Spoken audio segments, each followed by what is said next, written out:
Most expensive కాజు dry fruit బర్ఫీని ఇంట్లో ఎలా చేయాలో ఇప్పుడు చూద్దాం. అన్సాల్టెడ్ పిస్తా, క్యాష్యూస్, ఆల్మండ్స్, అంజీరా కట్ చేసుకొని పీసెస్ పెట్టుకొని రఫ్గా 100 to 150 grams ఉండేలా చూసుకోండి. ఇప్పుడు స్టవ్ మీద ఒక ప్యాన్ పెట్టి మంటని మీడియం ఫ్లేమ్లో ఉంచి 1 టేబుల్ స్పూన్ వరకు గసగసాలను వేసి డ్రై రోస్ట్ చేయండి. నూనె కానీ నెయ్యి కానీ వేయకూడదండి, జస్ట్ డ్రై రోస్ట్ చేస్తే సరిపోతుంది.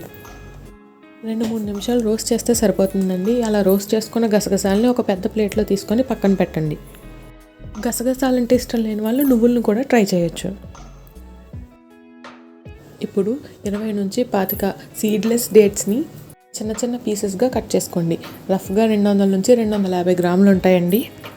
ఇప్పుడు స్టవ్ మీద అడుగు మందంగా ఉన్న కడాయిని పెట్టి మంటని మీడియం ఫ్లేమ్లో ఉంచి 2 స్పూన్ల నెయ్యి వేసి వేడైన తర్వాత కట్ చేసి పెట్టుకున్న ఖర్జూరం పీసెస్ని వేసుకొని ప్రెషర్ ఇస్తూ కలపండి.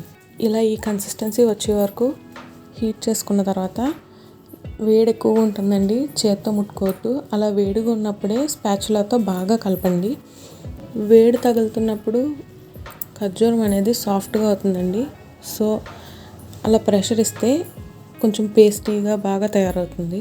కొంచెం వేడి తగ్గింది అని అనిపించినప్పుడు దాన్ని బాగా చేత్తో నీట్ చేసుకోండి. ఇలా ఒక 2 నుంచి 3 నిమిషాలు బాగా కలుపుకున్న తర్వాత